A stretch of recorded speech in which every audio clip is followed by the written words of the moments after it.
Hello everyone, welcome back to my channel Sulekha makeover. আশা করি তোমরা সবাই ভালো আছো, আমিও ভালো আছি।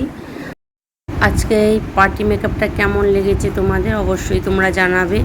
এখন ব্রাইডাল বুকিং চলছে, ব্রাইডাল রিসেপশন পার্টি মেকআপ যে যাই মেকআপ করো না কেন, তো তোমাদের যদি এই কাজ ভালো লেগে থাকে অবশ্যই আমার সাথে কন্ট্যাক্ট করে নেবে। ডেসক্রিপশানে আমার ফোন নাম্বার দেওয়া থাকবে।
আজকে এইটুকুই, এরপরে আসবো অন্য কোনো ভিডিও নিয়ে। তোমরা ভালো থাকো, সুস্থ থাকো, টাটা।